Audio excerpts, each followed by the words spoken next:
स्वागत है आप सबको हमारे चैनल आध्यात्मिक रहस्य में। हमारे साथ इस रामायण की यात्रा में जुड़ने के लिए बहुत बहुत धन्यवाद। अगर आप पहली बार हमारे चैनल पे आए हो तो प्लीज चैनल को सब्सक्राइब जरूर करें। तो चलिए शुरू करते हैं। अयोध्या कांड 46वां सर्ग। सीता और लक्ष्मण सहित श्री राम का रात्रि में तमसा तट पर निवास। माता पिता और अयोध्या के लिए चिंता तथा पूर्ववासियों को सोते छोड़कर वन की ओर जाना। तदंतर तमसा के रमणीय तट का आश्चर्य लेकर श्री राम ने सीता की ओर देखकर सुमित्रा कुमार लक्ष्मण से इस प्रकार कहा। सुमित्रा नंदन, तुम्हारा कल्याण हो। हम लोग जो वन की ओर प्रस्थित हुए हैं, हमारे उस वनवास की आज यह पहली रात प्राप्त हुई है। अतः अब तुम्हें नगर के लिए उत्कंठित नहीं होना चाहिए। इन सूने वनों की ओर तो देखो, इनमें वन्य पशु पक्षी अपने अपने स्थान पर आकर अपनी बोली बोल रहे हैं। उनके शब्द से सारी वनस्थली व्याप्त हो गई है। मानो ये सारे वन हमें इस अवस्था में देखकर खिन्न हो सब ओर से रो रहे हैं। आज मेरे पिता की राजधानी अयोध्या नगरी वन में आए हुए हम लोगों के लिए समस्त नर नारियों सहित शोक करेगी, इसमें संशय नहीं है।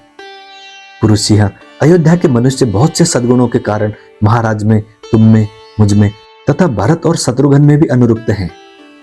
इस समय मुझे पिता और यशस्विनी माता के लिए बड़ा शोक हो रहा है। कहीं ऐसा ना हो कि वे निरंतर रोते रहने के कारण अंधे हो जाएं। परंतु भरत बड़े धर्मात्मा हैं। अवश्य ही वे धर्म, अर्थ और काम तीनों के अनुकूल वचनों द्वारा पिताजी को और मेरी माता को भी सांत्वना देंगे।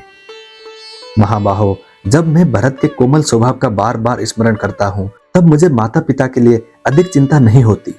नरश्रेष्ठ लक्ष्मण, तुमने मेरे साथ आकर बड़ा ही महत्वपूर्ण काम किया है, क्योंकि तुम ना आते तो मुझे विदेह कुमारी सीता की रक्षा के लिए कोई सहायक ढूंढना पड़ता। सुमित्रा नंदन, यद्यपि यहाँ नाना प्रकार के जंगली फल मूल मिल सकते हैं, तथापि आज की यह रात मैं केवल जल पीकर ही बिताऊंगा। यही मुझे अच्छा जान पड़ता है। लक्ष्मण से ऐसा कहकर श्री रामचंद्र जी ने सुमंत्र से भी कहा, सौम्य, अब आप घोड़ों की रक्षा पर ध्यान दें, उनकी ओर से असावधान न हो। सुमंत्र ने सूर्यास्त हो जाने पर घोड़ों को लाकर बांध दिया और उनके आगे बहुत से चारा डालकर वे श्री राम के पास आ गए। फिर वर्णानुकूल कल्याणमयी संध्योपासना करके रात आई देख लक्ष्मण सहित सुमंत्र ने श्री रामचंद्र जी के शयन करने योग्य स्थान और आसन ठीक किया। तमसा के तट पर वृक्ष के पत्तों से बनी हुई वो सैया देखकर श्री रामचंद्र जी लक्ष्मण और सीता के साथ उस पर बैठे। थोड़ी देर में सीता सहित श्री राम को थक कर सोया हुआ देख लक्ष्मण सुमंत्र से उनके नाना प्रकार के गुणों का वर्णन करने लगे। सुमंत्र और लक्ष्मण तमसा के किनारे श्री राम के गुणों की चर्चा करते हुए रात भर जागते रहे। इतने में ही सूर्योदय का समय निकट आ पहुंचा। तमसा का वह तट गांवों के समुदाय से भरा हुआ था।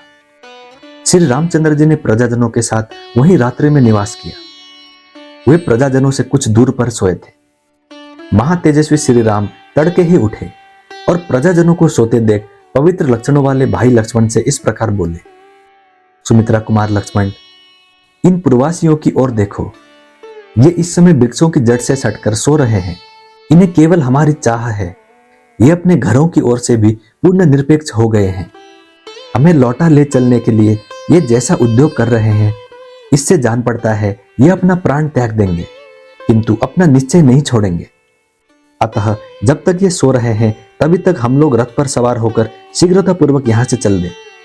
फिर हमें इस मार्ग पर और किसी के आने का भय नहीं रहेगा। अयोध्यावासी हम लोगों के अनुरागी हैं।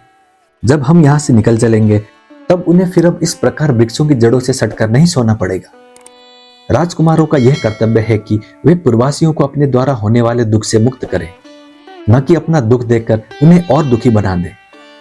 यह सुनकर लक्ष्मण ने साक्षात धर्म के समान विराजमान भगवान श्री राम से कहा, परम बुद्धिमान आर्य, मुझे आपकी राय पसंद है। शीघ्र ही रथ पर सवार होइए। तब श्री राम ने सुमंत्र से कहा, प्रभु, आप जाइए और शीघ्र ही रथ जोतकर तैयार कीजिए। फिर मैं जल्दी ही यहां से वन की ओर चलूंगा।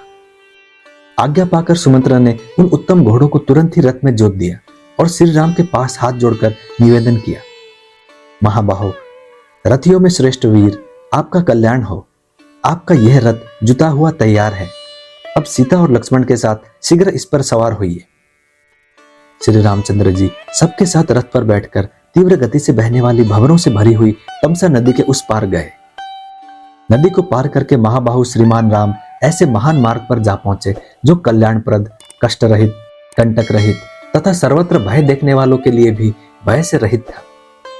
उस समय श्री राम ने पूर्ववासियों को बुलावा देने के लिए सुमंत्र से यह बात कही, सारथे, हम लोग तो यहीं उतर जाते हैं, परंतु आप रथ पर आरूढ़ होकर पहले उत्तर दिशा की ओर जाइए। 2 घड़ी तक तीव्र गति से उत्तर जाकर फिर दूसरे मार्ग से रथ को यहीं लौटा लाइए। जिस तरह भी प्रवासियों को मेरा पता न चले वैसे एकाग्रता पूर्वक प्रयत्न कीजिए। श्री राम जी का यह वचन सुनकर सारथी ने वैसा ही किया और लौटकर पुनः श्री राम की सेवा में रथ उपस्थित कर दिया। तत्पश्चात सीता सहित श्री राम और लक्ष्मण, जो रघुवंश की वृद्धि करने वाले थे, लौटाकर लाए गए उस रथ पर चढ़े। तदंतर सारथी ने घोड़ों को उस मार्ग पर बढ़ा दिया जिससे तपोवन में पहुंचा जा सकता था। तदंतर सारथी सहित महारथी श्री राम ने यात्रा कालिक मंगल सूचक शकुन देखने के लिए पहले तो उस रथ को उत्तराभिमुख खड़ा किया, फिर वे उस रथ पर आरूढ़ होकर वन की ओर चल दिए। इस प्रकार श्री वाल्मीकि निर्मित आर्ष रामायण आदि काव्य के अयोध्या कांड में 46वां सर्ग पूरा हुआ। मैं उम्मीद करता हूं श्री राम जी आपकी सारी मनोकामनाएं पूरी करें। जय श्री राम, जय हनुमान। अब मिलते हैं अगले वीडियो में।